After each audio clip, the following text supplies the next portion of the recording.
You know how some carriers give you so little for your older busted phone you just end up living with it? I don't think so. Verizon lets you trade in your broken phone for a shiny new one. You break it, We upgraded. You dunk it, doggy bone it.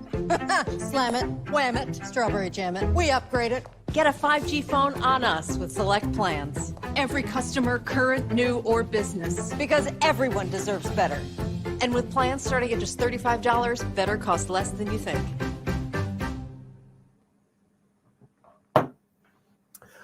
Hey, folks, today is Monday, December 20th, 2021, coming up on Roland Martin Unfiltered right here on the Black Star Network.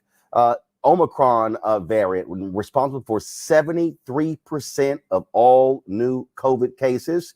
Senator Elizabeth Warren, Senator Cory Booker, Supreme Court Justice Brett Kavanaugh, yours truly, all tested positive for COVID over the weekend. And we'll talk with two of our experts about this new variant and why is it so contagious and why is it spreading so fast all across the country. Speaking of spreading fast across the country, the stupidity of West Virginia Senator Joe Manchin is on full display. He went on Fox News yesterday to say he was voting against the Build Better Back plan. Well, the BBB plan for President Joe Biden. The White House not happy at all, lighting into him what is next for the country when it comes to this very issue. That's one of the things that we're going to be covering on today's show. Also, we'll be breaking down, folks, on today's show. What also is happening on Capitol Hill, the battle over voting rights, that continues. This battle continues for voting rights. And so the question is, can you actually get a bill passed? Senator Chuck Schumer has made it clear he is going to move forward with bringing it to the floor.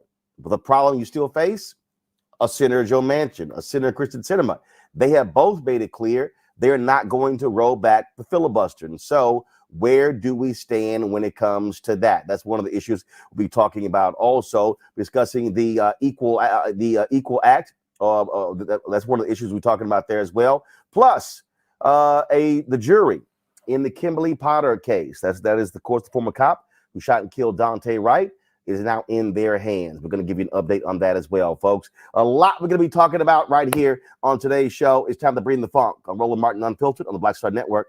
Let's go. He's got it. Whatever the biz, he's on it. Whatever it is, he's got the scoop, the fact, the find. And when it breaks, he's right on time and it's rolling. Best believe he's knowing.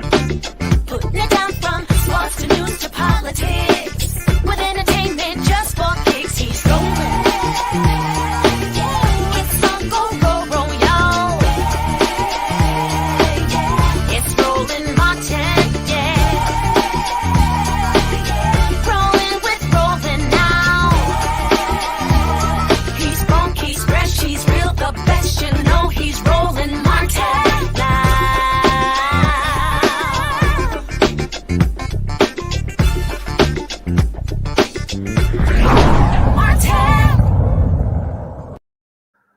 All right, folks, the World Health Organization says the Omicron variant is spreading faster than the Delta variant and is causing infections all across the world, even those who are vaccinated and have previously recovered from the virus. A lot of new mandates coming down. The mayor of Washington, D.C., Muriel Bowser, has reinstated the indoor mask mandate, declaring a state of emergency as a result of a record number of new infections. Also, there are booster mandates in D.C. As well. Folks, it begins tomorrow and it's going to go through January 31st, 2022. Now, here's where we stand in terms of the overall numbers. 52 million reported cases of coronavirus. Folks, since this pandemic started, 827,343 people have passed away as a result of COVID-19. Now, according to the CDC, 61.4% of the population in the U.S., they are fully vaccinated against COVID. Now, remember, fully vaccinated means 2 shots. Now they're talking about adding the whole idea of the booster to now actually meaning fully vaccinated. When you add that in, that number drops in a significant way. So what is it about Omicron that makes this thing so different? Joining us right now, Dr. Tyson Bell, a critical care and infectious disease specialist from the University of Virginia. Dr. Joseph L. Graves, Jr., Professor of Biological Sciences at North Carolina A&T. Glad to have both of you on today's show. So, Dr. Bell, I'll start with you. This is what Omicron is doing is shocking. Frankly, a lot of folks who say they did not expect to see it to be this contagious. I posted this on the social media. I tested positive on Saturday after testing negative on Thursday. And when my symptoms started on Wednesday, my doctors traced it back to essentially I probably was infected when I was on vacation in Hawaii. And so I want to ask you that because, again, a lot of people, we have all of these people who have thrown all kinds of different stuff out. And so let's sort of deal with that. How are you tracking when you think someone may have caught COVID? Is it 10 days back from they first having symptoms? Exactly how do you all make that determination? Well, good question, because you can't really tell what variant you may be infected with based on symptoms alone. And right. The testing very important, right? So depending on if you have symptoms, that's your day zero, so to speak, or when they start, or if you don't have symptoms, it starts from when your test was positive. So that's when that quarantine period starts. But there's not really a symptom that would make one think that you have Omicron versus Delta. Frankly, they're both problems. So it would start from either symptoms or your test. But isn't this also part of the problem? Because, so perfect example, I had a scratchy throat on Wednesday. We did the show on Wednesday from Atlanta about 9:15. I said, man, give me something to drink. I said, my throat is scratchy. And then, went back to our Airbnb, woke up. I had some chills. I took a home kit test. It was negative. Take the next test 36 hours later. We have a staffer who actually diagnosed with bronchitis. Then, of course, again, clear, but all of a sudden over the weekend, test positive for COVID. You have some others who say they think it's allergies, or they think it's a cold. And so it's sort of like it's just difficult, folks, to understand that all of a sudden, if you get a symptom, folks are saying, well, okay, what do I do? Do I immediately shut down? Do I immediately isolate? If like in my case, I had a symptom, but then I test negative. So what does the person do? Right, and you actually goes to an important topic, that there are some signs with some of the rapid tests that in the early days of Omicron, they may not be as good as picking up on infection. So the PCR, or the laboratory tests, that's the one that you might have to go to a clinic or a doctor's office for. That's the one that's the most sensitive. That's the gold standard. So if you have symptoms and that rapid test is negative, I wouldn't necessarily say that we're done with it. I would try to get that follow-up test. And so I'll give you a perfect example. So I'm in Atlanta. I was calling all around, could not find a location to get that PCR test. Where we are right now in this country, we're seeing massive lines all across the country. We're seeing home kits being sold out. Here we are about to go into 2022. And frankly, we as a country still have not been properly positioned to confront this pandemic. I mean, the fact that I'm seeing videos of people, 100, 200, 300 people in line, cars backed up, unable to find locations. I mean, we are still behind the 8 ball on this for some reason. I mean, there's a lot of blame to go around. I would add, in addition to the lack of rapid testing for everyone, we don't have the sequencing capability that other countries like in the UK have in order to even pick up on the Omicron variant. So there's a lot of things that we need to be doing better, and expanding rapid testing is definitely one of them. First of all, Dr. Grace, I want to bring you in. So when we had you on last year, one of the things that you made clear was that, look, you were going to have these variants. So what exactly is the Omicron variant? And when I see this story, to say the Wall Street Journal had a story right before I came on that 73% of all cases are now Omicron variant. First of all, how do you know that? And what makes it so different? The only way you would know that is by sequencing the patients. And as Dr. Bell pointed out, in the United States, our sequencing efforts are really not up to snuff. But what we do know at this point is that the Omicron variant is 5 times more transmissible than the Delta variant. And the Delta variant was very transmissible. And so, I hate to sound like a broken record, because you and I have been having this conversation since the beginning of this pandemic. And I have consistently warned people that unless we drove down the number of infected individuals in the United States and worldwide, we would continue to see the evolution of new variants. And in the case of the Omicron variant, there are close to 400 mutations in the spike protein. And that's why it's, on one hand, more transmissible, but it comes at the expense of being less virulent. But that's not a reason to celebrate, because it's still quite deadly, particularly for people who have pre-existing conditions. And also, the Omicron variant has the capacity to continue to evolve such that it may retain its transmissibility, but also then gain the sort of virulence that you see in the Delta variant. And so, we're back to square one on some really basic things, which are people in the United States need to begin to take COVID seriously. And if we don't, if we continue to be a culture of chicken little, actually there's a wrong analogy, I'm looking for the ostrich with his head in the sand, this is going to continue, and more people are going to die. It's really that simple.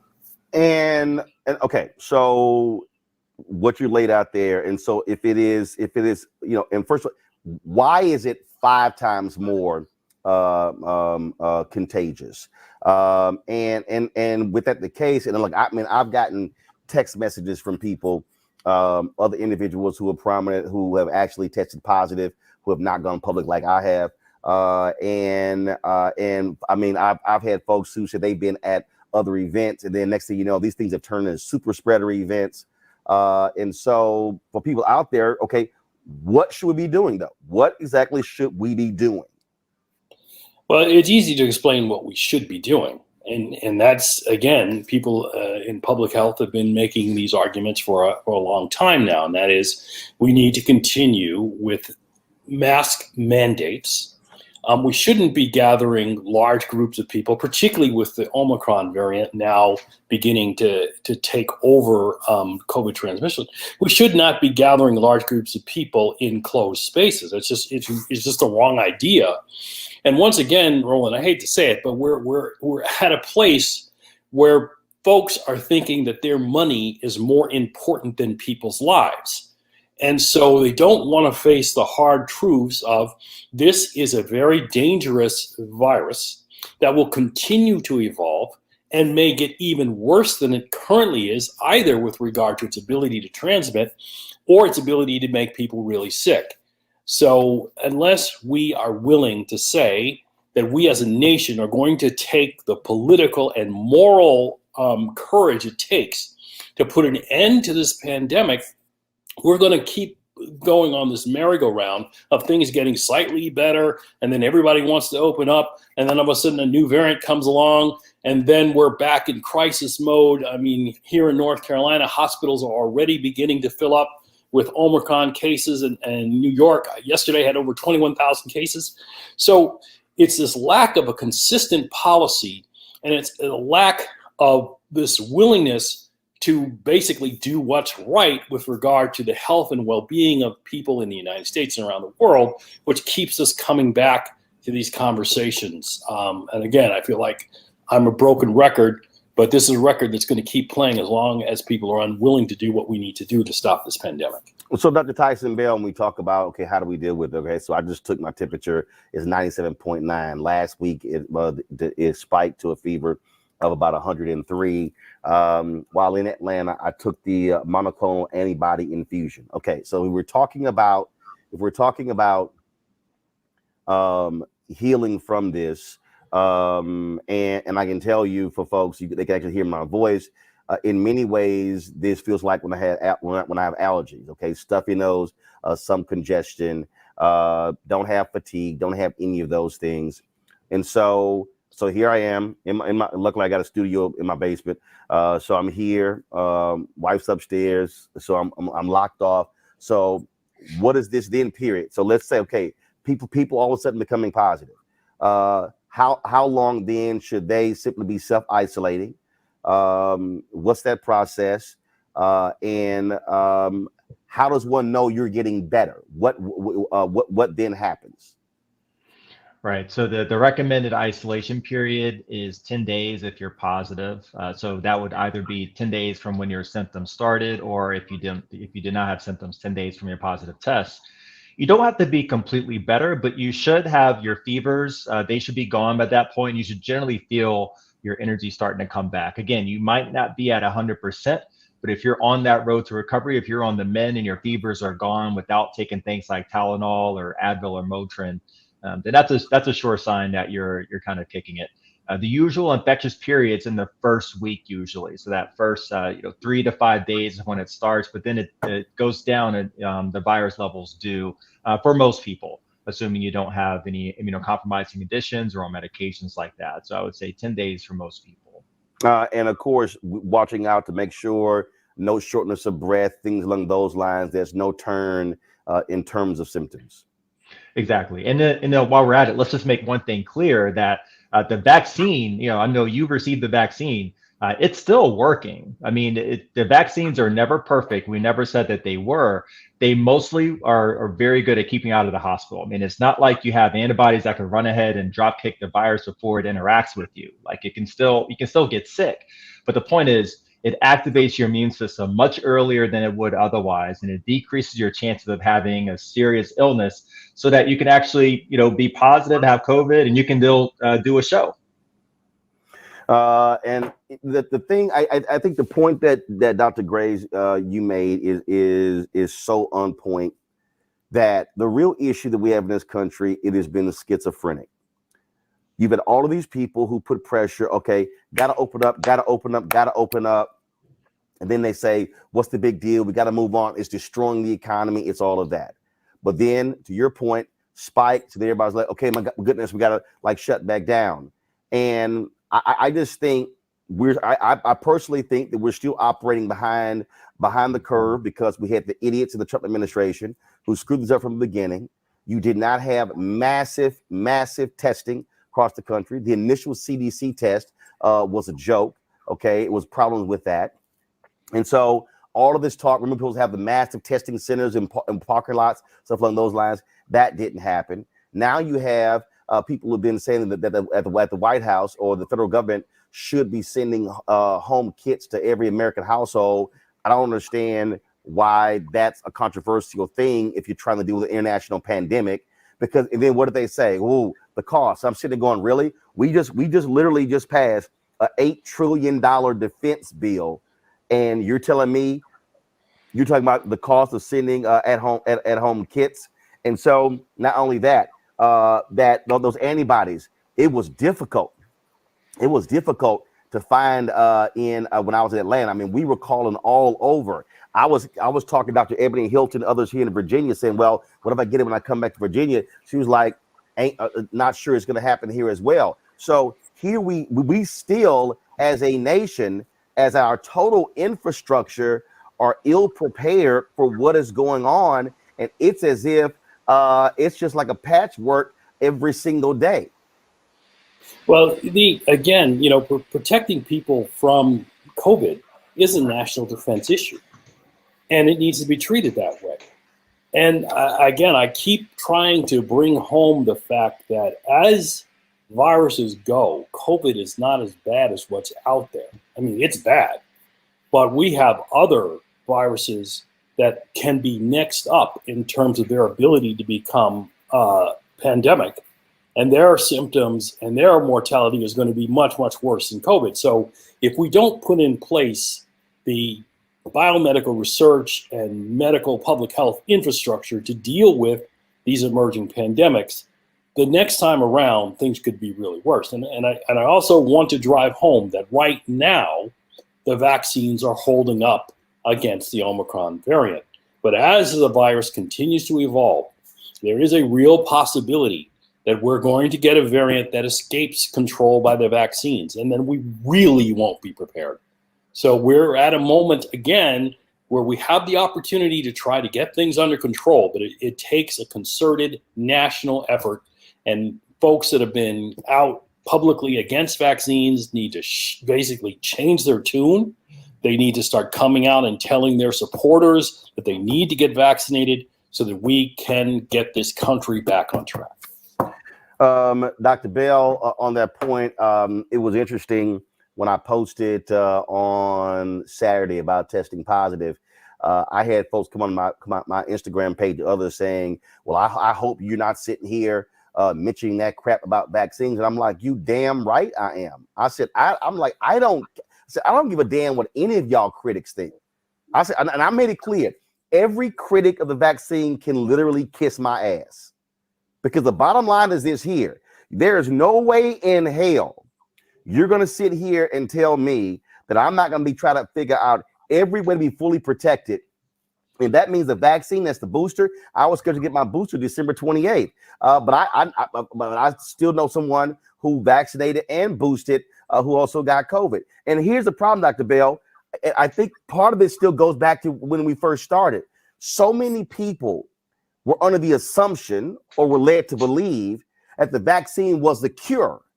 And so I think there's this whole deal here in people's minds. Well, you like I had some idiot, some loudmouth, who did a video on me. Oh, see, he out there promoting vaccines and he got it. I'm like, well, yeah, fool. Like, it's there. So explain. So I needed both of you to please explain to these loudmouth nutcases exactly what the purpose of the vaccine is. And it is not a cure. There's no thing that's going to completely protect you from not getting it. It is designed to ensure, frankly, you're not going to be on a ventilator if you do get it. I think the easiest way to explain this is just to talk about what I've seen in my ICU. So if we look at last year and we were seeing the impact that it had, basically everyone, every age group, every demographic, disproportionately African-American, Latino, and underserved communities, as we talked about a lot on this show. But we rolled out vaccines to these communities. And now in my community, Black and Latino communities are highly vaccinated. So who are we seeing now in the ICU? It's unvaccinated people. I'm not seeing any more 20, 30, 40, 50, 60-year-old people who are fully vaccinated. It's all unvaccinated people. There are a few breakthrough infections and people who have these compromising conditions, but it is mostly unvaccinated people. So the face of the pandemic, at least for people who are severely ill, has changed in my ICU. Dr. Graves? Yeah, I mean, I really can't add to that because the facts and the logic of this are so clear that I'm trying to find a way to speak to someone who doesn't utilize logic at all to understand the situation. It's simple. The vaccines are effective and safe. We are now seeing that people who have been vaccinated and people who have gotten boosters are less likely to catch COVID. And if they catch COVID, they're less likely to get very sick from it. We also have a complete opposite case of people who are unvaccinated. They're more likely to catch COVID and they're more likely to get very sick from it and they're more likely to die from it. It's as clear as I would say the nose on my face. I don't know what else to say. There are things called facts. I mean, it's these anti-vaxxers are equivalent to people who are arguing, well, that actually the earth is flat. That's the type of argument that they're making, that the earth is flat. No matter what evidence you provide for them, they will still adhere to the idea that the earth is flat. I want you to reiterate that point again, Dr. Bell, what is happening now with our hospitals. I've seen numerous reports that the hospitals are filling up, and largely the people who are coming in are folks who are unvaccinated. Yeah, I mean, I have just last week, we had a couple of young people that were in. So folks who are in their 30s, they have young children, they're unvaccinated. I ask everyone, assuming they're able to talk with me, I ask them, why didn't you get vaccinated? A lot of times it's people who say, I didn't think I needed to, I'm healthy, I take vitamins and things like that, that's good to do. But this is a global pandemic that has killed millions of people. And the vaccines offer extremely good protection from being severely ill. So it's the best decision you can make right now to go ahead and get vaccinated, because like I said before, what I'm seeing in the ICU were unvaccinated people who are getting critically ill. All right, then, gentlemen, I appreciate it. This is one of the reasons why, we made a point from the beginning to have our top Black medical experts on talking about this stuff so people understand and they're getting real information. Dr. Tyson Bell, University of Virginia, Dr. Joseph Graves at North Carolina A&T. We appreciate it. Thanks a lot. Thank you. Feel better. Hope we don't have to do this again. Well, guess what? I think we're going to have to, and we're going to keep hammering it. And for every person who keeps telling me, stop talking about it and stop promoting the vaccine, I'm going to tell them, shut up, because it ain't going to happen. Sounds good. All right. Thanks a lot. I want to bring in my panel now. Dr. Julian Malvo, Dean of the College of Ethnic Studies, California State University at LA. At the Omekongo Dabinga, Professorial Lecturer, School of International Service, American University. Reverend Jeff Carr, founder of the Infinity Fellowship in Nashville, Tennessee. Glad to have all three of you here. Look, if there's somebody out there who says, I don't want to take the vaccine, that's fine. Okay, everybody has an individual decision to make. The issue that I have is the spread of misinformation. I got these people talking about you need to have so-and-so on to debate this issue. And I go, are they a doctor? No. Are they a scientist? No. Why in the hell am I going to have a conversation about a vaccine with somebody who's not a doctor or a scientist? That's like me having a deep conversation about legal strategy with the same person, and they're not a damn lawyer. I mean, it is amazing to me with these TikTok doctors, these YouTube scientists. People have no expertise whatsoever, and they want you to. I'm not debating this. I'm not debating 827,000 people are dead. I'm not debating that African Americans have died at a higher rate than any other group in the country. I'm not having that debate. Now, again, if you choose not to do that, that's fine. But I'm gonna tell you right now, I am absolutely going to encourage our folks to get the vaccine because, like I keep saying, Julian, ain't no flip side to death. Hello. There's no look. I'm being real clear. I don't like the fact that COVID is in my body right now. I don't like it. Okay, to think that there are 827,000 people, Americans, who have died of something that's in my body.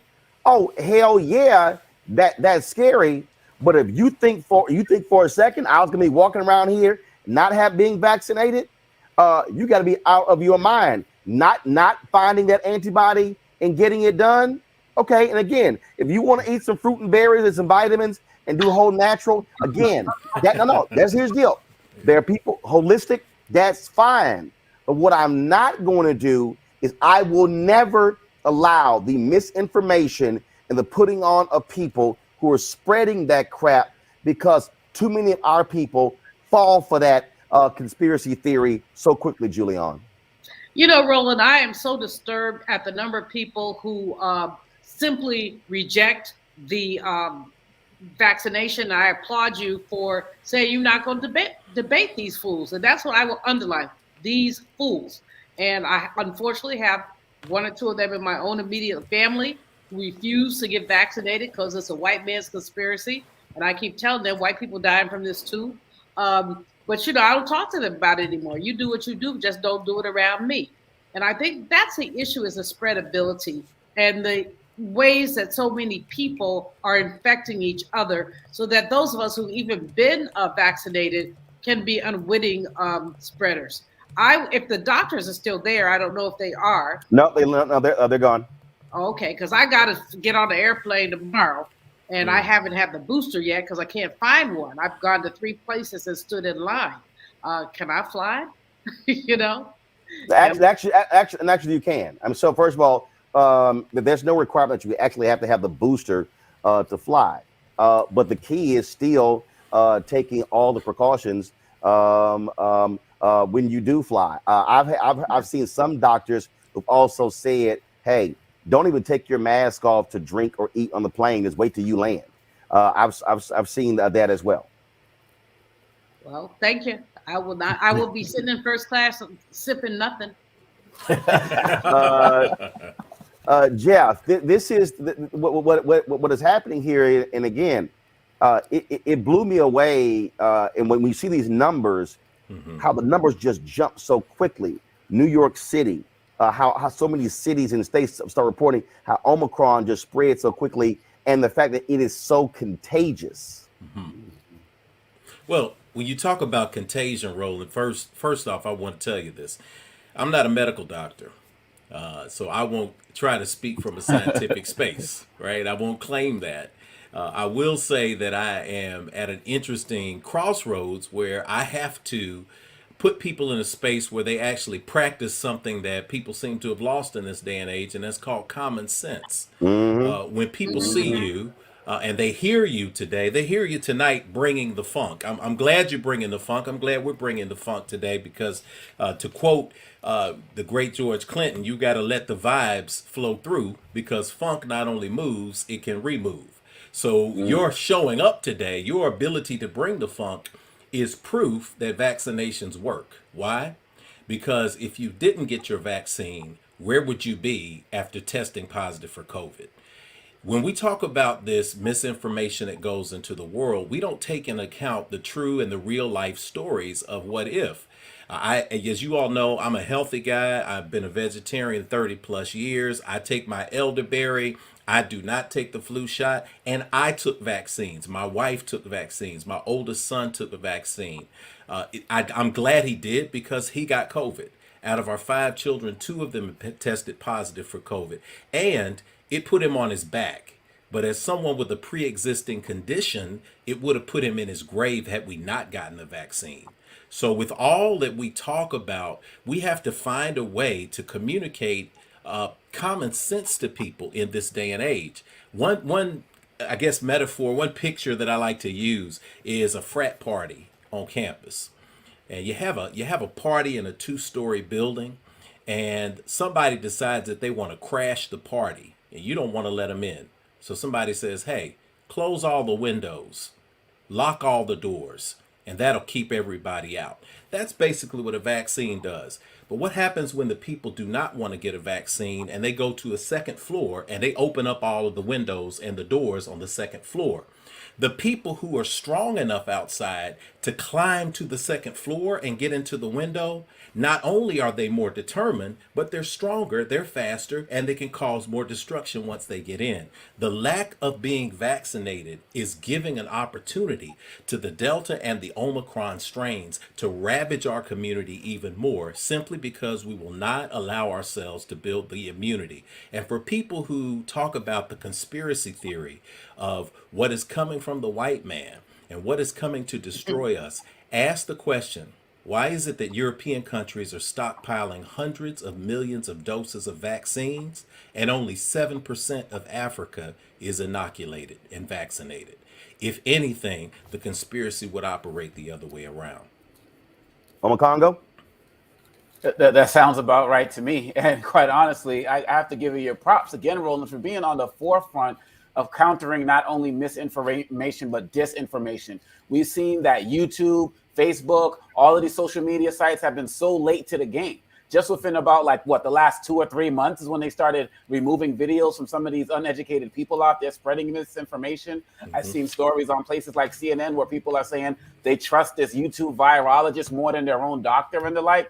And so this misinformation and disinformation has been a large part of the problem. And these networks think that they're doing us a service by putting these uneducated people on their airways and spreading out this ignorance.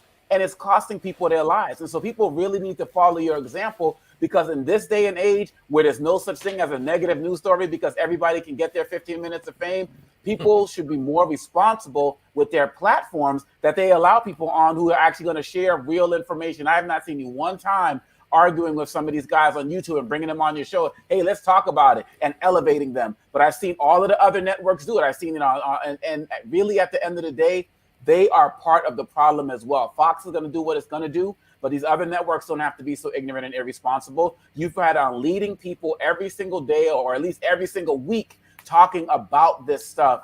And people, if they don't get it now, it might be too late. Yep, absolutely. Folks, got to go to the break. We come back. We're going to talk about DC. Why is it that you have so many police officers who really should be kicked off the force who are allowed to stay on after committing some heinous crimes? We'll discuss that next right here on Roland Martin Unfiltered on the Black Star Network.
Yo, what's up? This your boy Ice Cube. Hey, yo, Peace World. What's going on? It's the Love King of R&B, Raheem Devon, and you're watching Roland Martin Unfiltered.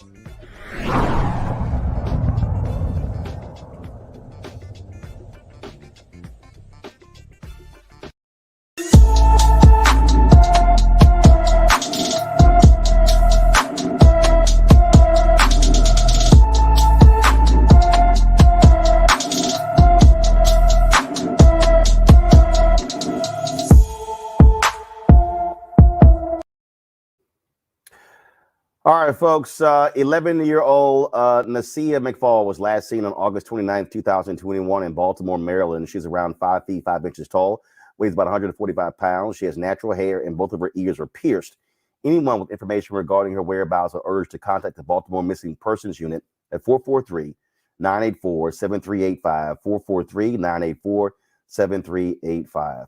All right, folks. 2 more Black women have filed lawsuits against the Metropolitan Police Department in Washington, D.C., alleging racist, sexism, and preferential treatment towards white police officers. This is the 3rd lawsuit against the MPD in the past 4 months. Joining us right now, former and current officers Lisa Burton and Felicia Carson, along with their attorney Pamela Keith. Glad to have all 3 of you here. What is the basis of your suit, Lisa and Felicia? Lisa. Hi, how you doing? The basis of my suit is basically the discrimination, and I worked in internal affairs and witnessed that some of the internal affairs agents themselves that are supposed to police the police are actually racist, in my opinion. They do and say things that they shouldn't do, and it brings into question their ability to actually investigate the officers and the members in the community. Felicia? Hello. So the basis of my complaint is discrimination for using family leave to care for my daughter who was diagnosed with leukemia, and then also retaliation when I complained about the now commander, Sean Conboy, who is my official, complained about this low performance rating, which he most likely knew would have cost me my position as a senior police officer. When I complained about that, then now Assistant Chief Manapaz didn't like it. So he terminated me. And also, I was working on a case where Manapaz covered up the officer's misconduct. So I was just terminated. This is, as we said, Pam, this is the 3rd lawsuit. Do you expect more, or are there plans for this to be a class action lawsuit? Where is this headed? So there are, thank you, Roland, for having us. There are more plaintiffs in the wings. It's, the reason that this one is a little bit unique is because it does give us a peek into internal affairs. My client, Felicia, mentioned Assistant Chief Wilfredo Malapaz. He is the Director of Internal Affairs. And so what a lot of people out there don't know is that the power, the decision-making power of internal affairs is concentrated essentially in one guy. He has the authority to decide who goes to a disciplinary review board. He decides whether they're going to negotiate down discipline that's recommended or not. And so what happens is that, right now the MPD is trying to say, well, it's the trial board that put these bad officers back to work. And that is a misleading oversimplification. The trial board decision and the control of the trial board and who gets a trial board is really a decision made functionally by one guy with the ratification of the chief of police. And that's why it's so problematic if that one guy is racially biased. In this case, he is. So in terms of again with these suits, have you heard from any of the city council members or any others weighing in on their thoughts if this is institutional problem, how Black women are being treated in this department? Well, yes and no. I mean, we have made contact with a few city council members. We are struggling right now to try to get the chair of the Judiciary Committee to hold a hearing on this as a standalone issue. Racism, sexism, and systematic culture of retaliation in the MPD. It's not just part and parcel of the annual performance review of the MPD. It is so important and such a problem that we have 16 Black women who have filed suits at this point, just from my firm alone. And my question is, Roland, if 16 Black women with the kind of stellar reputations that my clients have is not enough, then just how many is? 20, 35? Our phones are still ringing off the hook with people seeking representation. So I think the city council is punting. Their attitude right now is, the attorney general can deal with this. Well, the attorney general may be able to deal with the legal component, but you're still getting a neon sign telling you got a management problem and culture problem at MPD. That is not an attorney general problem. That is a city council and mayor's office problem, because they're the ones elected by the people of the city to oversee and run MPD. And they're acting like these management problems are not a big deal, because when Black women speak up about being mistreated, it's just not a big deal. Felicia and Lisa, have you had issues? First of all, have both of you heard from other women who are considering stepping up and also filing suit?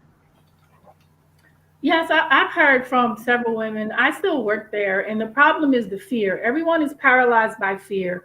People have their own reasons for not stepping up. They're afraid of the retaliation, obviously, because the command staff will bully you, and they will investigate you. They'll bully you. They'll harass you. They'll do anything to keep you silent. And then the other part of it is people, they have families, and they just feel like that we've been marginalized to the degree that our voice does not matter. And so, yes, to answer your question in short, yes, there's several people that want to come forward, but everybody's afraid. Felicia? Same as Lisa, not more so women, but I do know that there are men, Black men, that, again, watch myself be retaliated against and terminated, watch Lisa be discriminated against and retaliated against. We both moved out of IED, but they're afraid. When I say the retaliation is real and it's blatant, I mean, I understand, but I don't. Like, I get that people don't want to go through anything, but if you never stand up, then what? I had a person, a Black female, who watched me, watched my discrimination, watched my retaliation, watched me moved out of IED, who said to me how angry she was because, in her words, this can happen to me. And guess what? It did happen to her. And she feared that she would be put out of IED. So it's like Lisa said, it's fear. Fear. Roland, if I may, I just want the audience to understand who they're talking to. Felicia Carson has been with the MPD for 29 years. She was in IAD for 19 years. right? Lisa Burton had extensive background in Homeland Security before she came to MPD. She's an investigator with extensive experience. And she got moved out on the whims of individuals who just didn't want to be bothered with people who would speak up and stand up and counter racist and discriminatory behavior. Now, the problem is if they can get rid of top quality performers like Felicia and Lisa, then everybody feels like they're in jeopardy. Everybody feels like they're walking on eggshells. And that is the culture of MPD. It is a toxic workplace, especially for Black women. And people are fearful all the time. All right. Folks, I appreciate all three of you coming on. Thank you so very much. And we'll be following this case, see what happens next. Thank you. Thank you for having us. All right, folks, got to go to break. We come back. West Virginia Senator Joe Manchin, boy, he's ticked off a lot of Democrats. They're not happy with him at all as a result of his decision to vote against the Build Back Better plan, raising the ire of the White House and being called out left and right. What happens next? We'll also talk about voting rights as well. Can this Senate, dealing with Manchin, Sinema, and others, can they pass a voting bill? We'll discuss all of that next right here on Roland Martin Unfiltered, right on the Black Star Network. Folks, Black Star Network is here. Oh, no punches! I'm real revolutionary right now. Support this man, Black media. He makes sure that our stories are told. Thank you for being the voice of Black America, Roland. I love y'all. All momentum we have now.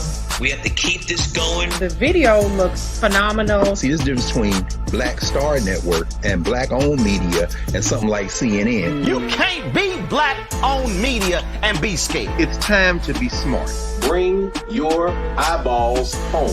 You dig?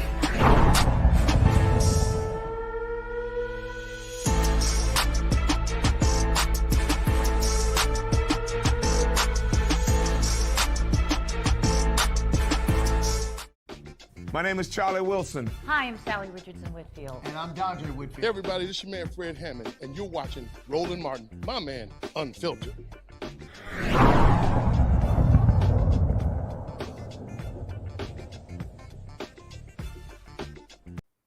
All right, folks, welcome back to Roland Martin Unfiltered. A former employee of State Farm is suing the company. Allegedly, she was fired for speaking out against racism. Dr. Carla Campbell Jackson worked for the insurance company for 28 years. She alleged she experienced discriminatory speech and racist images in a letter with hateful language that targeted minority groups. Now, she was fired 2 weeks after reporting the incidents. State Farm denies her claims and says she was fired due to a breach of personnel information. An EEOC investigation found about 100,000 pieces of evidence documenting a culture of discrimination and racism. Two other former employees are also suing State Farm. They're being represented by civil rights attorney Ben Crump. All right, folks, let's talk about the Build Back Better plan. Is pretty much is dead after Senator Joe Manchin went on Fox News yesterday saying he is not going to vote for it. This is what he had to say.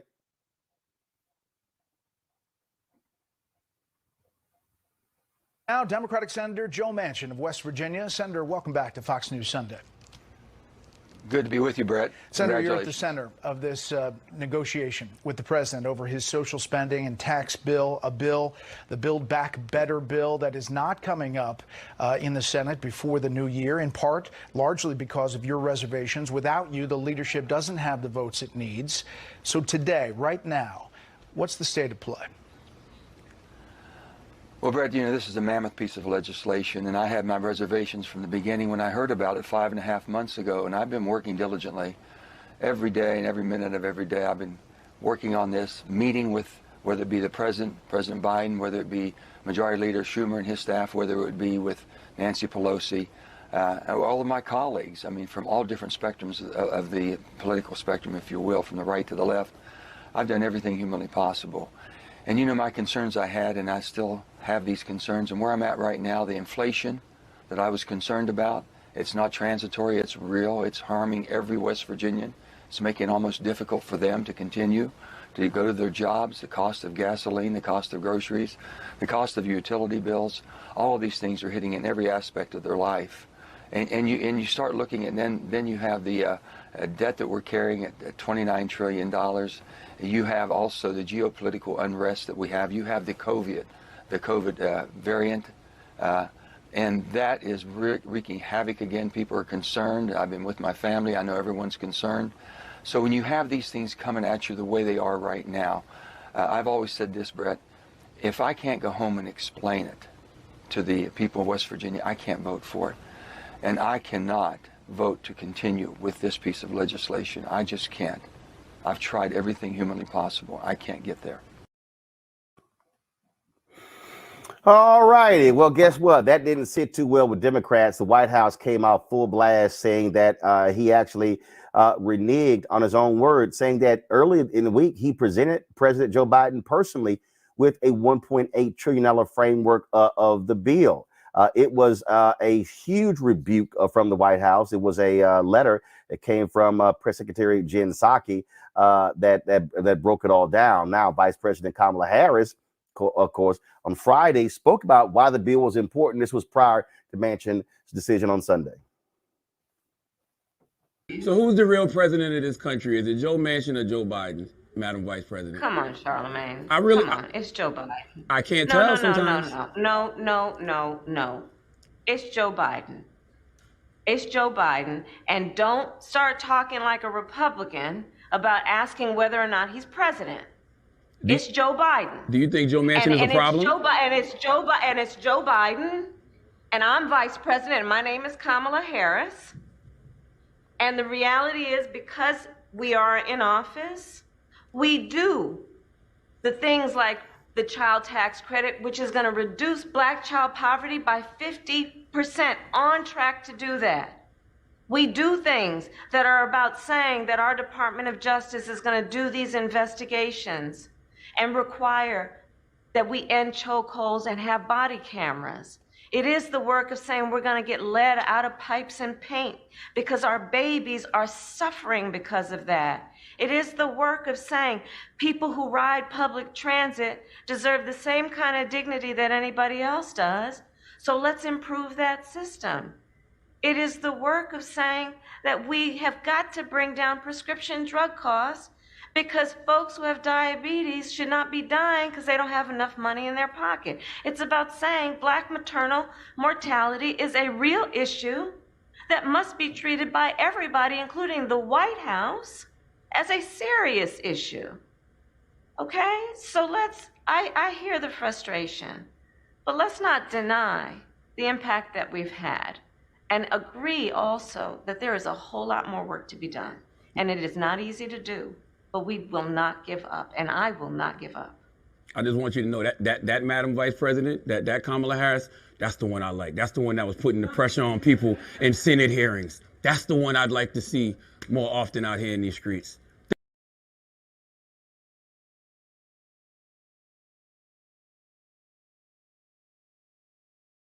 It's a silly question to me. Man, I get it. First, it's a silly question. Is Joe Manchin the president? Joe Manchin, not the damn president. Okay? But civics are civics. All right? It's 50-50. 50 Democrats, 50 Republicans. That means that any one Democrat, it could be Manchin, it could be Cory Booker, it could be Sinema, anybody, they could say, nope. And guess what? Nothing is happening. So this is the problem that we're facing when you have an equally divided Senate. The real problem here is Manchin is really full of shit, Omakongo. He's a liar. That's what he is. He's a liar. Because you can't give a framework and then go, oh, I've tried everything I can. They have basically allowed him to write the bill. So you can't vote for the bill they basically allowed you to write? Really?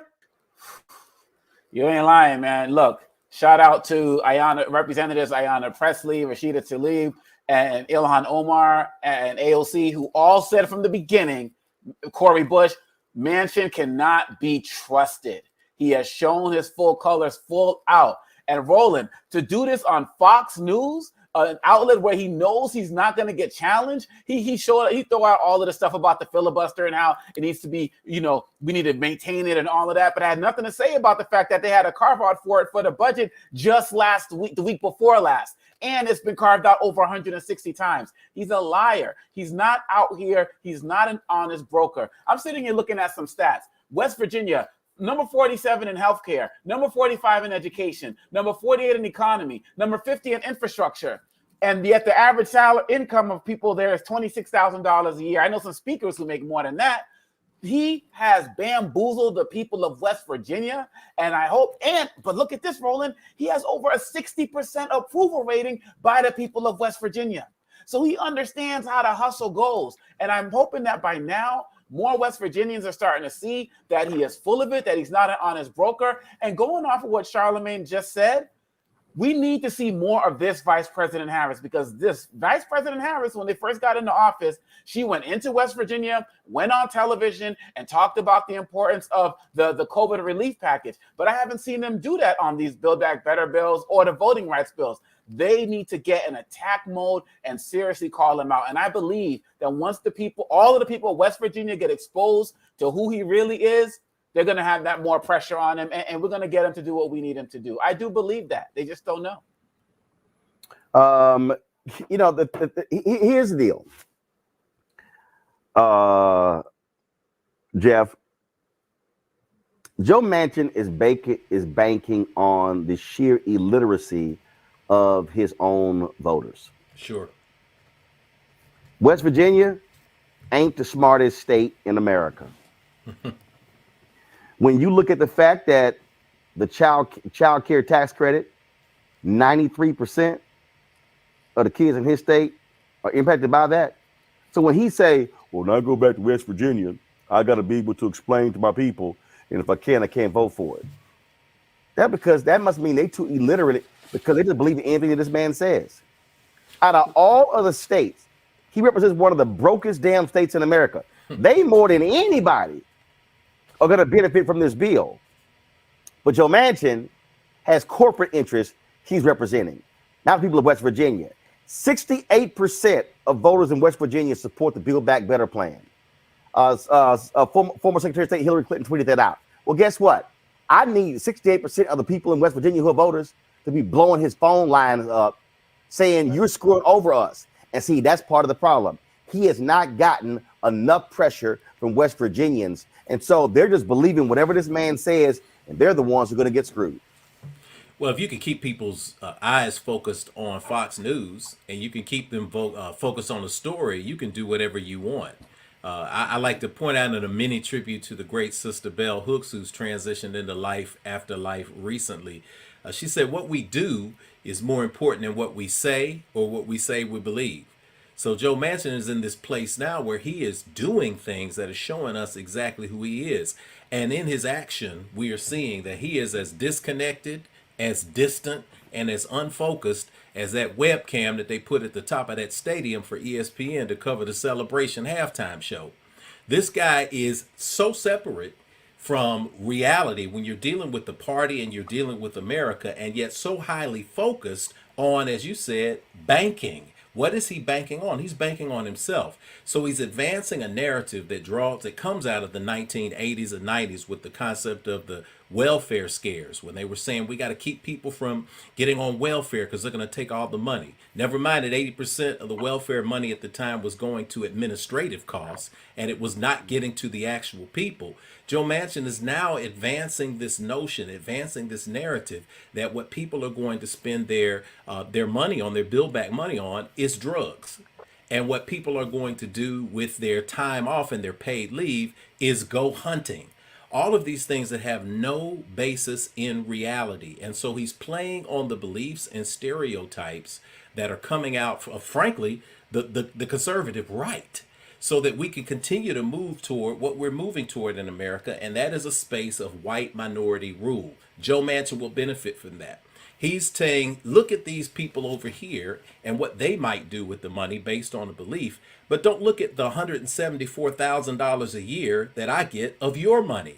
Don't look at how I got $174,000 salary, and yet I'm driving around on the river in a $250,000 boat.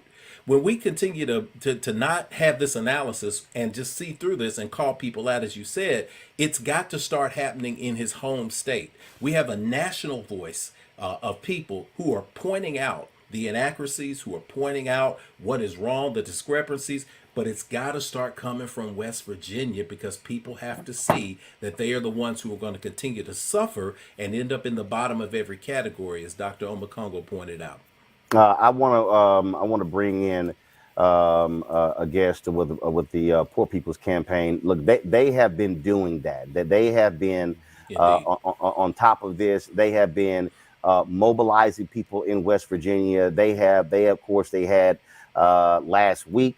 They had a caravan to the nation's capital, and it's been consistent. And the thing is, and let me just say this before I bring the guest on, frankly, not enough other civil rights groups have been doing their part. There have been folks who have been more, who have chosen to talk in private meetings as opposed to out there on the streets. And see, so the problem we're dealing with is we need to have, again, more pressure. This is a man who drives a Maserati. As a matter of fact, I'm looking at a tweet from Reverend Liz Theo Harris. She just tweeted, so Manchin drives a Maserati to his yacht, all the while worrying that the Build Back Better plan might be too generous to poor children, and falsely claiming that parents are using the child tax credit to buy drugs. He's actually said that, y'all, privately. Christian Olson is the West Virginia Poor People's Campaign director. Christian, glad to have you on the show. Thank you so much for having me. What this man is doing is frankly an abomination, and he doesn't give a damn. And when he goes on television with this, well, if I can't explain to the people in West Virginia, then I can't vote for it. To your knowledge, has Senator Joe Manchin held a town hall meeting in West Virginia to discuss this? Has Senator Joe Manchin? Is that a joke? No. No. He hasn't listened to anything. We've had actions in front of his office. We've had actions in front of his office in Charleston. We've had actions in front of his office in D.C. We've had actions in front of his office in Martinsburg. I've left him numerous voicemails. We have all been leaving him numerous voicemails. We all are calling him every day. And then he gets on the news, and it's like you can tell he's lying the way he says, if I can't explain this to my people, what does he want to explain to us is what I don't understand. He talks in that interview, that clip that you just showed. He talks about how things are going up for us in West Virginia, how the prices of things are going up. He doesn't know how we're going to pay things. And then in the same breath, so that's why I'm voting to take away free childcare and child tax credit, and I'm voting not to give you hearing aids and teeth and medical care. I'm beyond frustrated with my senator, and he's saying he's not hearing from us. We're having actions right now. I just got home from an action right before your show started. We're having actions right in front of his office every day. Y'all pull together 10. Then y'all pull together 10,000, a letter signed by 10,000 people or something along those lines, and he refused to accept it or something like that. Yes, sir. Something like that. I'm not exact. That was through the Poor People's Campaign, and I'm not sure how many people signed it, but we've had several. No, I know it's 10,000. I know it's 10,000 because Reverend Barber referenced it at last week's news conference. Yeah, and he's saying that he's not hearing from us. So and then it's like, because he's a liar, he's saying that we're liars because he's lying and doing whatever he wants to do for his own good, just to benefit himself and his pocket. Then he's going to assume that all of us in West Virginia are liars and that we're taking money and doing dishonest things. That's him just telling on himself. That's what liars do, is they blame other people for what they're doing. I'm sick of it. And Christian, I think what he's doing is again, he knows that these national these safe spaces he keeps going to, they're not going to ask him the tough questions. Well, and you know what else? Oh, sorry. No, go ahead. Let me bring up something interesting about West Virginia, something that I don't think is getting a lot of attention that's going on here. So Joe Manchin's wife is something in charge of a lot of nonprofits and their funding. So, you know, just like last month and the month prior, when we're talking about this John Lewis voting rights bill and what needs to happen, there were a lot of nonprofits here in West Virginia that were having thank you Joe Manchin rallies. So you're saying that West Virginia is uneducated about what's going on? I disagree. West Virginia is being manipulated and threatened and not being brave. There's something crooked's going on in the background with that sort of thing. So let me go ahead and read this for you, because this story was pulled up, and this is dated. This was in April. So Gail Manchin, the wife of Joe Manchin, she serves as the federal co-chair of the Appalachian Regional Commission.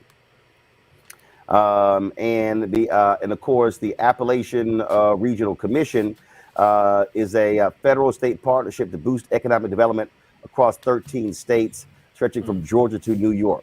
So essentially, what you're saying is that, yeah, there are a lot of people, the funding of their organizations will be contingent upon whether she supports it or not. Yes, sir. Wow. And that's what we're dealing with here. And what I think it was just like, you know, the man was against, you know, you talking about the increase in dental care.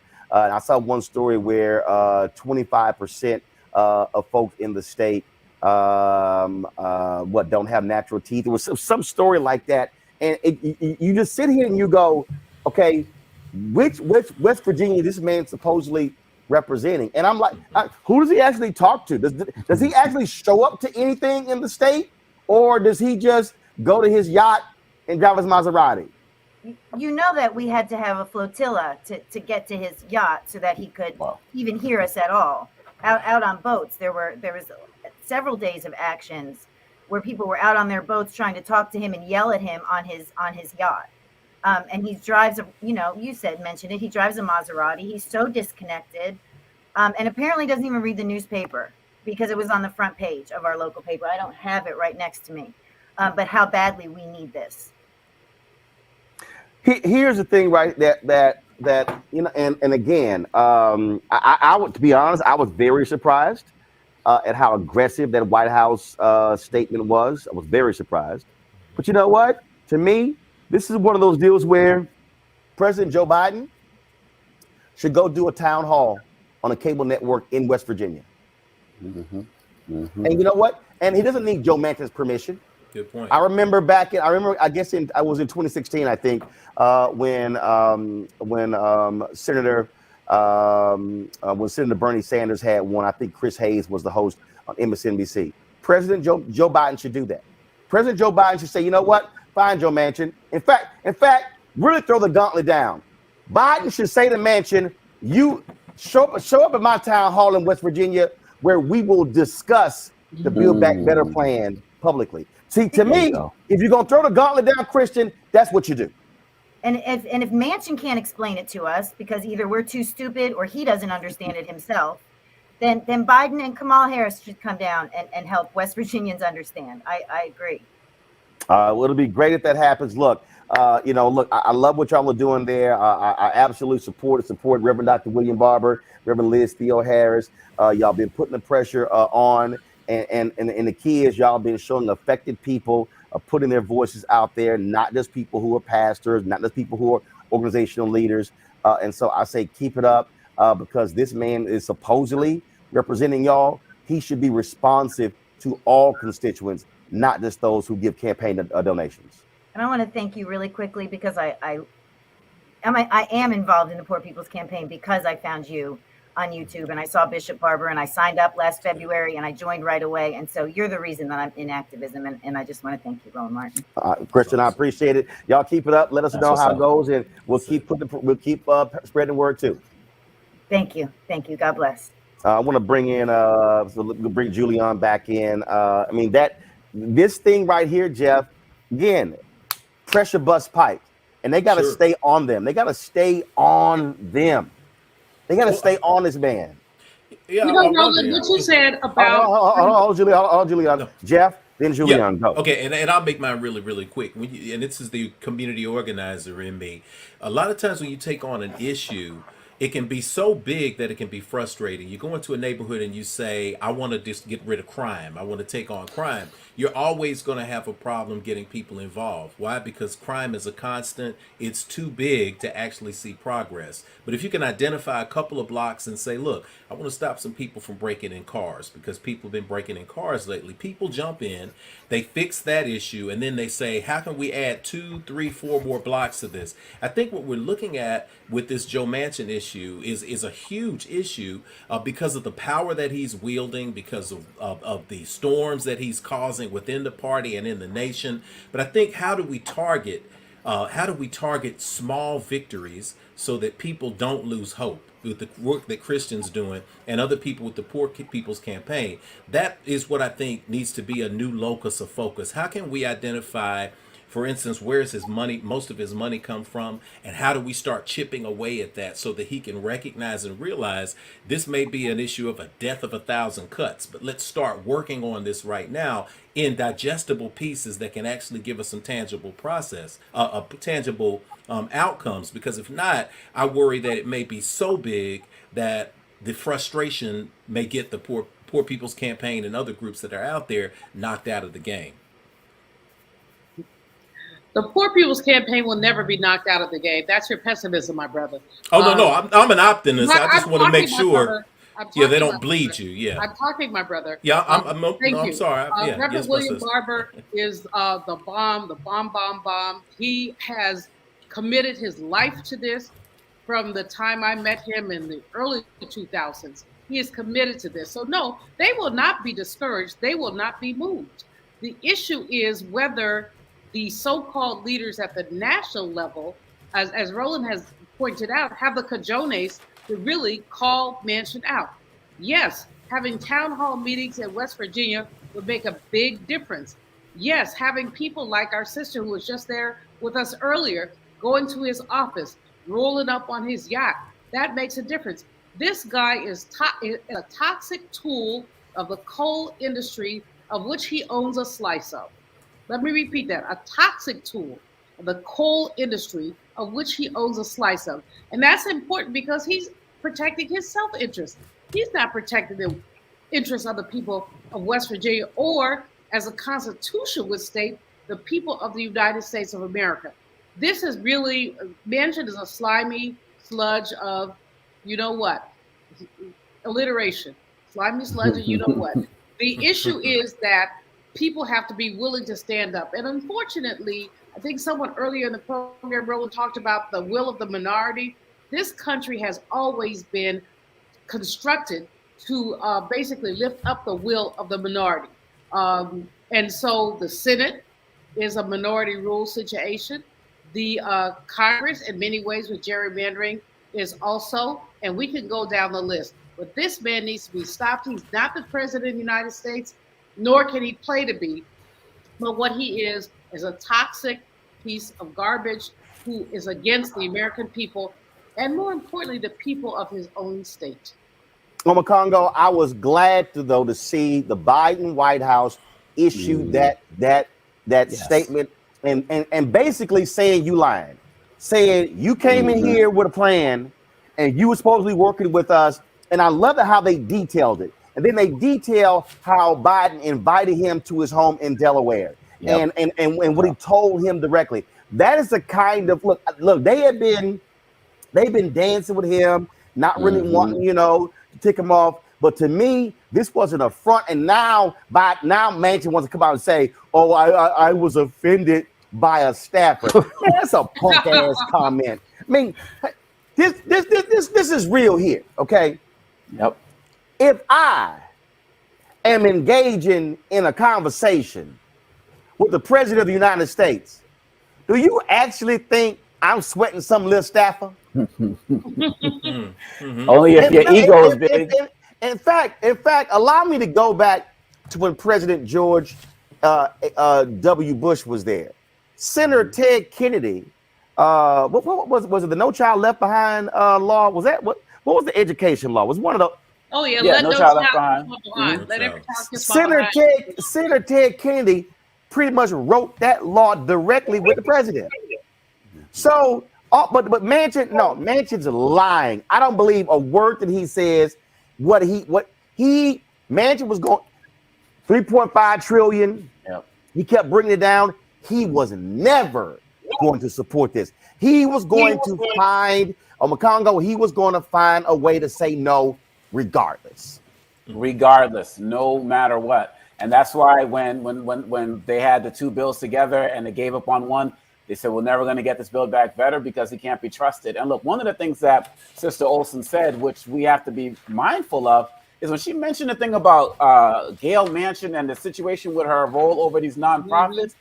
We have to realize that the Manchin family has its hands in everything in West Virginia, from coal to nonprofits. His daughter with the EpiPens and the medical stuff, and his brother or his son has some other organization throughout the energy field where they're paying him millions of dollars, and they have their hands in every single thing. And that is why he's never been an honest broker. He is about delay. I'm glad President Biden called him out. Now, I know people are going to be like, well, we got to be more careful because he might turn Republican and then we'll lose everything. What do you got to lose at this point? He is the man who wants to block everything. I mean, and this guy has sat on committees in the Senate that oversee the industry that his family profits off of. So at every juncture, this man and his family have been hustling the people of West Virginia. And we have to do more to augment their voices so that they can understand. So yes, I thought the letter was deep. I thought we need to see more of it. And like you said, go into West Virginia, do that town hall. I'm gonna drive up there for that joint because really at the end of the day, it has to be taken to his face right now. I agree. Hey, folks, gotta go to break. We come back. We're gonna talk about an effort to help those who have been unfairly sentenced with the crack cocaine and powder cocaine disparities. We'll talk about that next. But y'all heard that coming from Chris Olsen. I had no idea she was even gonna say that. I didn't even realize that was the case. Y'all want to understand the importance of this show. What she just said is important. Here's a white woman in West Virginia who came across Reverend Barber on this show, on watching our YouTube channel, and joined up that particular day. And so, sure, on this show, we target African Americans. We've got folks who of different ethnicities and backgrounds who watch our show. That's why it's important for you to support what we do.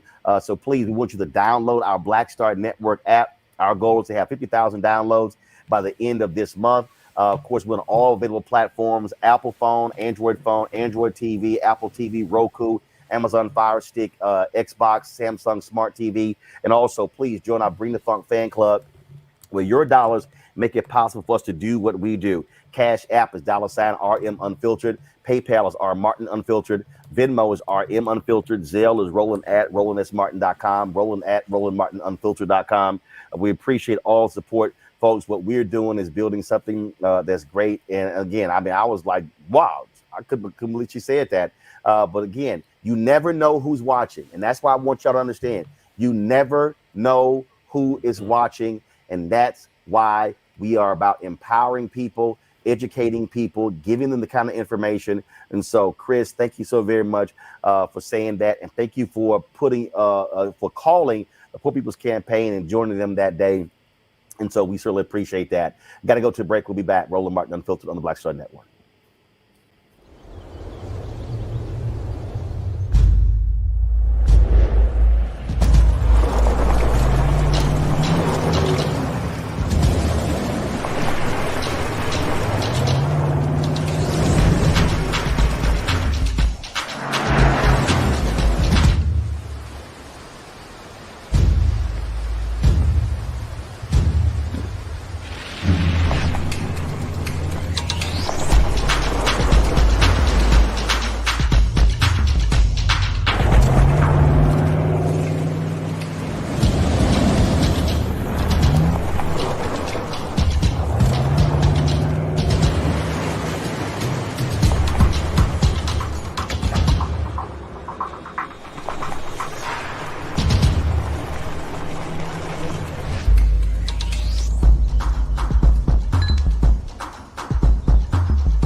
It's time to be smart. Roland Martin's doing this every day. Thank you, Roland Martin, for always giving voice to the issues. Look for Roland Martin in the whirlwind, to quote Marcus Garvey again. The video looks phenomenal, so I'm really excited to see it on my big screen. Support this man, Black Media. He makes sure that our stories are told. See, this difference between Black Star Network and Black-owned media and something like CNN. I got to defer to the brilliance of Dr. Carr and to the brilliance of the Black Star Network. I am rolling with Roland all the way. Honored to be on a show that you own. A black man owns the show. Folks, Black Star Network is here. I'm real revolutionary right now. Roland was amazing on there. Stay black. I love y'all. I can't commend you enough about this platform that you've created for us to be able to share who we are, what we're doing in the world, and the impact that we're having. Let's be smart. Bring your eyeballs home. You can't be Black-owned media and be scared. You dig?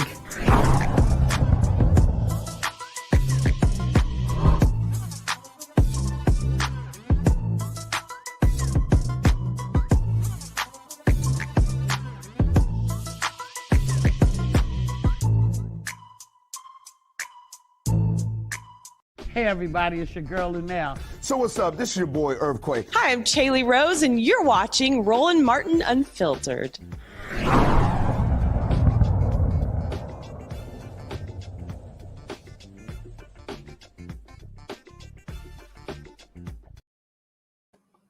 All right, folks, we're still dealing with the disparities between crack cocaine and powder cocaine, and there's a new law being put forth that they want to change that to help those who have been impacted as a result. It is called the Equal Act, or Eliminating a Quantifiably Unjust Application of Law. It attempts to eliminate the federal sentencing disparity between drug offenses involving crack cocaine and powder cocaine by equalizing the sentencing time the same quantity of drugs. Now, the Equal Act will allow those already serving time to be resentenced and applied to future impending cases once passed. The House has already passed the bill, is awaiting the Senate. Joining us now is Dejarion Eccles. He was on the receiving end of the hard sentencing. He joins us now along with the president of Families Against Mandatory Minimums, Kevin Ring. Kevin, glad to have you back on the show. And so Kevin, this is passed the House. What's the hold up in the Senate? I don't know. I don't know what to tell you. I wish it was easy. You can't get anything in the Senate, as you were talking about with Build Back Better, but this should be a no-brainer. This already has Republican support. There's 6 Republicans supporting it. We think if it goes to the floor, you'll have 70. But, you know, it just doesn't seem to be enough of a priority for the Democratic leadership to bring it up, to find time on the floor for it. And so, you know, we're grateful to you to bring attention to this, because after getting 361 votes in the House, including 70% of the Republicans and all of the Democrats, this should be a no-brainer. And our view is, you know, in the wake of George Floyd, the wake of Ahmaud Arbery, there was talk about racial justice and criminal justice. The police reform bill died. This is a common sense measure that would take out of the criminal code the most racially discriminatory piece that's left. So we got to get this done. And you're right. This is one of those things that it's not that hard. And frankly, it's not like you're going to have Republicans who are going to be standing in the way. And it ain't like the Senate being that damn busy. No, you're right. And like I said, I mean, you have Senator Rob Portman, Susan Collins has joined, Lindsey Graham. So this isn't some progressive wish list. This is common sense policy. In the House, you had the Minority Leader Kevin McCarthy and Jim Jordan, Louis Gohmert. These aren't, you know, progressives. These are folks who just realize there's right and wrong, and that, you know, if you want to get rid of having 2 systems of justice, one black, one white, you have to address things like this in the criminal code. We can't get rid of all discrimination because some of it's in human hearts of police officers and others and judges and prosecutors. But when it's in black and white in the criminal code, we have to act. And this should be a no-brainer. Well, Dejarion, if you could just weigh in and just share with folks, you know, your story and why this law needs to be passed. You're on. I think you're on mute. I'm sorry. Can you hear me? Now we can hear you. Go ahead. Okay. Thank you for having me first and foremost. But I think Kevin articulated it perfectly. We have to. This law has to be changed, and it has to be done now. You know, I remember a quote from Common in one of his rap songs. He said, "It doesn't take an entire day to recognize sunshine." And likewise, it doesn't take 30 plus years to recognize injustice. It doesn't take 30 plus years to recognize when a criminal code law is egregious in its nature. The time has been passed now, and I'm passionate about it because I had the misfortune of being sentenced under these harsh mandatory minimums when they were 100 to 1 with regards to the ratio, now being 18 to 1. And especially when you hear about conversations being had about the about the nature in which it became 18 to 1. I heard that it was passed over a casual conversation. We couldn't agree to 1 to 1. I give you 18 to 1. How about we do that over a basketball game? So it's unfortunate that we're at this state where people can be so indifferent to the suffering of others. But the time is now, and we can't wait any longer. And that's why you have individuals, organizations like Kevin, Families Against Mandatory Minimums, individuals like myself who are so passionate in trying to get this done. So Kevin, so the Senate, they've gone home for the rest of the year. So for the people who are watching, people who are listening, what do you want them to do between now and when the Senate returns in 2022? Well, I'm here for that reason, and I'm grateful to you for bringing attention to this, just like you have on other issues. They have to get involved because I know there's tons of competing priorities, voting rights, Build Back Better, other things that people want. But this is something that will not get done unless people demand it. And so especially communities that have been hit hardest by it need to demand it. And so we're asking people, you can go through us or all the other groups that are working on that. You can reach out to FAM by texting FAM to 21333. But the truth is, we also need some leadership from the president. President Biden has endorsed this legislation, but they haven't been active on the Hill and pushing for this. And we're not seeing any other criminal justice reform pass. We're not seeing him grant any pardons or commutations. And so this is something he should call up, Senator Schumer, Speaker Pelosi, and say, get this bill to my desk ASAP. I don't care what form it comes in, freestanding, attach it to another bill, but I want to sign this as quickly as possible. And don't wait till we get too deep into the election year, because then everything gets harder. The Jerry on also for you, if Senator Chuck Schumer watches this, in fact, what we're going to do is we're going to tag him when we post this on Twitter. What would you say to him and Democratic leadership about moving this bill? What would you say to them? That the time is now, that they have to exercise some type of courage. They have to exercise some type of humanity and use their political capital. They have to get in the ear of Joe Biden, the president, and do what's necessary. I hate to use the word "oh" when dealing with politicians, but Joe Biden, the president, he owes it to the Black people in particular to do something with regards to this law. And we have to do our part in demanding that he hears our voices and demanding that it gets passed. But that's what I would tell our leaders. The time is now. We can't wait any longer. You have what you need, which is the people behind it. Let's get it done. All right. Gentlemen, we appreciate it. We'll certainly do our part, push this out to all of our platforms. And again, I didn't even realize that that this thing was just waiting for them. And like I say, it's a no-brainer. Just get this done. Put it on the damn schedule and vote on it. It ain't that hard. Thank you. All right. Thank you so very much. Thank you.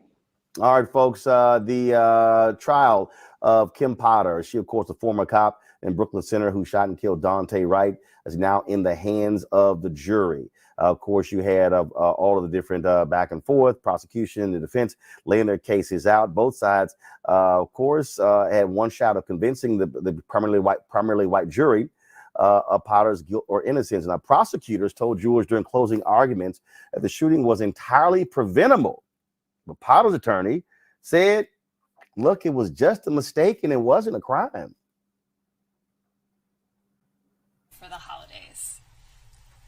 But you know who won't be home for the holidays is Daunte Wright. Daunte Wright's parents, Katie and Aubrey Wright, will have an empty seat at their table this holiday season because the defendant shot and killed him on April 11th of this year. He was just 20 years old. He had a baby boy of his own. We're here today. We're here because the defendant, Kimberly Potter, a 26-year veteran of the Brooklyn Center Police Department, pulled the wrong weapon, and she shot and killed Daunte Wright. It would have been inappropriate under the circumstances, where she could, and ultimately did, disable the driver of a vehicle, and which could, and ultimately did, injure other people, like Elena Albrecht-Payton, like the Lundgrens. That's why those policies exist, members of the jury. That's why you don't tase a fleeing suspect. That's why you don't tase the driver of a vehicle. So what's the point of all that evidence about proper use of a taser?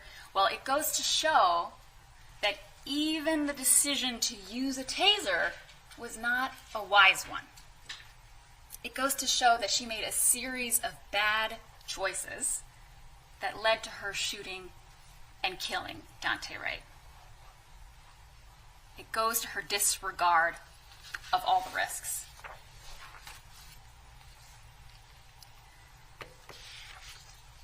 Members of the jury, this was no little oopsie. This was not putting the wrong date on a check. This was not entering the wrong password somewhere. This was a colossal screw-up. A blunder of epic proportions. It was precisely the thing she had been warned about for years, and she was trained to prevent it. It was irreversible, and it was fatal. She shot Daunte Wright in the chest. There's an old expression that actions speak louder than words. You've all heard that. Here, I think they both speak at the same volume. For her actions and words speak very loudly that she did not believe deadly force was necessary. She clearly said taser over and over. I'll tase you. I'll tase you. Taser, taser, taser. It's consistent with training. Training to provide notice to the subject and other officers. She only pulled the trigger once. You heard testimony that that's what you do with a taser, not a handgun.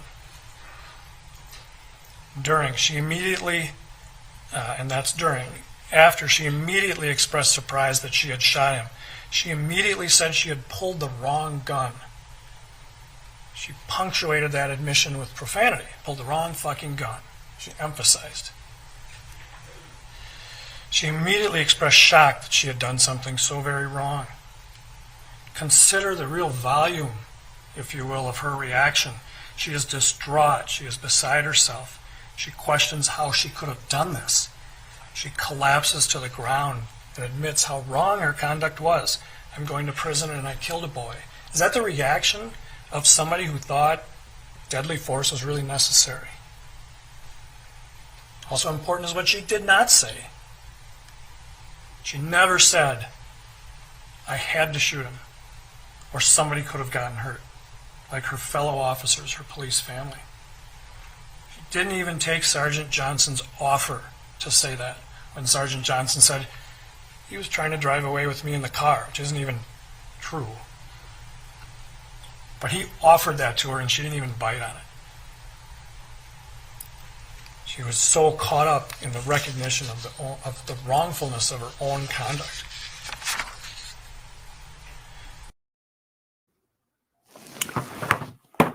That says a lot right there, folks. We will let you know what happens with the jury when they come to a decision. All right, folks, I got to go to break. We come back. We'll talk about not far from New Year's, of course. You got Christmas coming up. Our Fit, Live, Win segment. That's next. Roland Martin Unfiltered on the Black Star Network.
Black Star Network is here. I'm real revolutionary right now. Support this man, Black Media. He makes sure that our stories are told. Thank you for being the voice of Black America, Roland. I love y'all. All momentum we have now, we have to keep this going. The video looks phenomenal. See, this difference between Black Star Network and Black-owned media and something like CNN. You can't be Black-owned media and be scared. It's time to be smart. Bring your eyeballs home. You dig?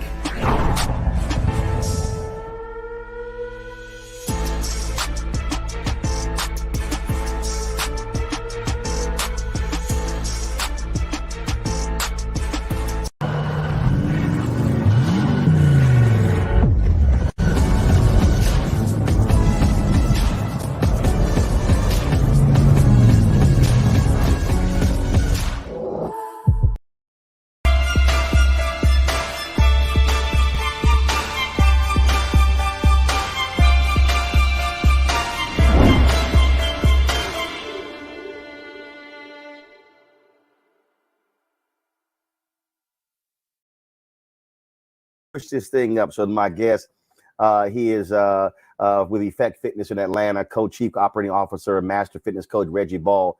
So Reggie, the previous idea that we would talk about, I'm throwing out. So I'm gonna actually throw you out with something different. So here's the deal. I'm having to self-isolate due to a positive COVID test. Okay. And so the other people, folks on my staff, have to do the exact same thing. Right. The people out there who are being impacted. So, all right, now luckily I got a gym that's right off of here. But let's just say, here you are, you're having to self-isolate, you're not walking around, okay? Really, what should a person be doing to ensure that they have mobility and they're not just pretty much sitting on the couch or laying in the bed for 7 to 10 days? Well, number one, you got to download the Effect Fitness app. That's going to help you tremendously. But on the more okay, hold on. Now you say download. Okay, you say download the app. That's going to help you tremendously. How? Absolutely.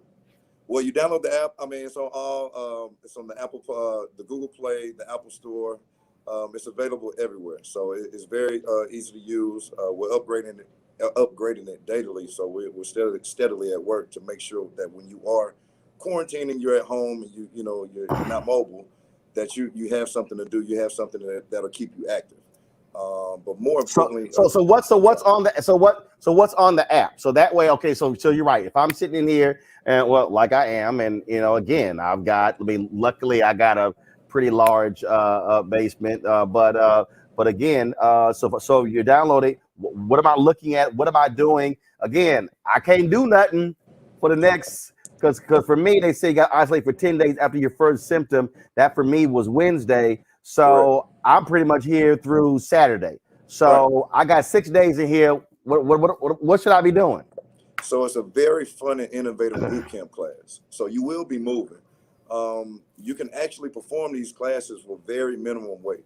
So if you don't have light weights at home, you can use cans of soup, water bottles, or anything like that. If you don't have resistant bands, it doesn't matter.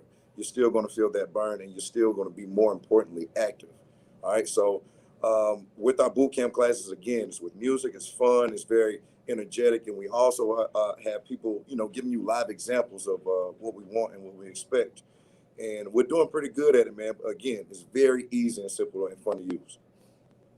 Okay, and so when we talk about movement, we talk about doing things. Again, is it a matter of, if you don't have a treadmill, or you're saying, hey, you know what, create your own little track? Are you talking about stretching? Are you talking about, look, we ain't doing no burpees. I'm just letting you know right now. You can work yourself to burpees now, Roland. You can do that. But yeah, if you have a treadmill, use it. You know what I'm saying? Keep it very simple. Especially if you're quarantining and this thing could be rolling back around to where everybody might be bumping down again. I'm not sure, but stay active. The most simplest thing you can do, even if it's walking up and down the stairs, just make it a game. Every commercial break, just get up and start moving.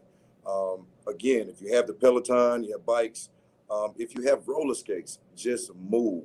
3 to 5 days a week, move 30 minutes, just for 30 minutes. You'll be amazed at how much of a difference that'll make. All right then. Well, the movement is important. That's also where the fitness watches or the iWatch or whatever, the Apple Watch. Also, man, that's because you're gonna be able to track your body movement and track your steps too. Absolutely. Control your dieting. Women, 1,200 calories a day. Men, 2,000 calories a day. Just start there. Then download the app, get to moving with us. Use your Peloton, use your treadmill, use your bikes, use your skates, whatever you got to do to start moving. But please address your diet. Ladies, 1,200 calories a day. Men, 2,000 calories a day. Just start there. All right, then. Okay. All right. Again, the name of the app, where people can get it. Effect on Demand, Apple stores, Google Play, everywhere you find any other app, man, we're there. Very easy to download, very easy to use. Please come see us. All right. We certainly appreciate it. Thank you so very much. Thank you, Roland. All right, then.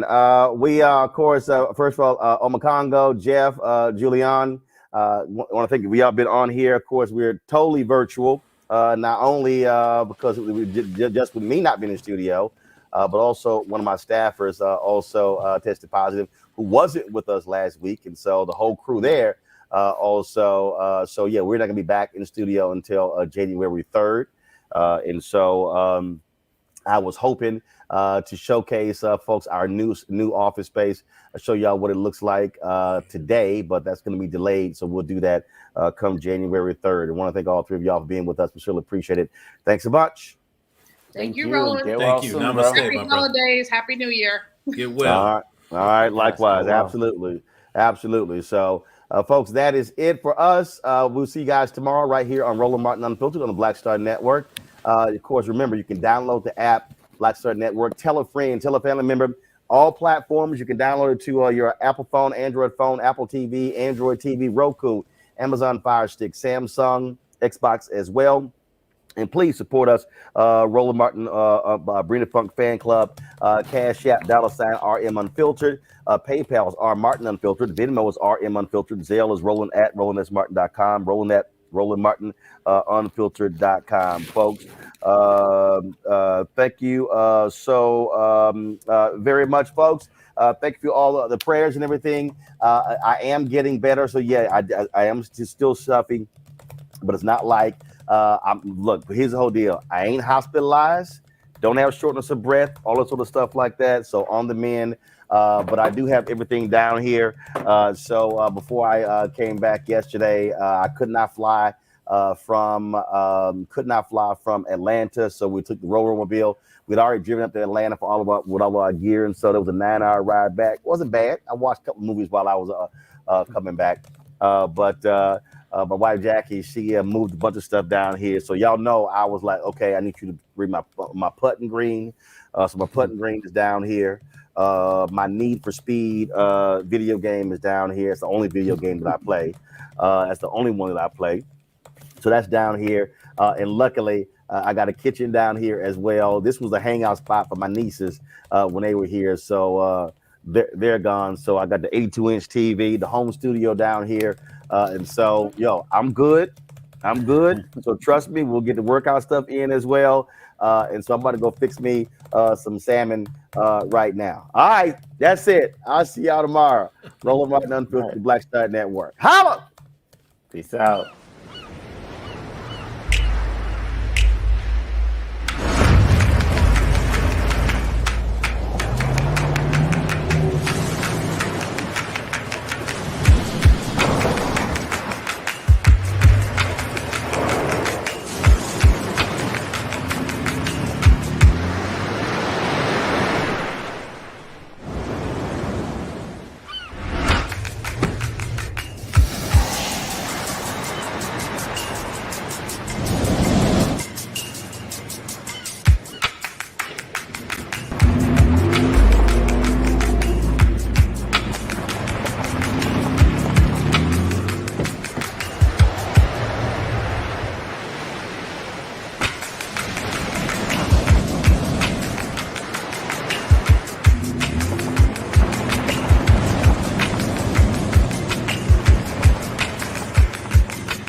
Hey, I'm Arnez J.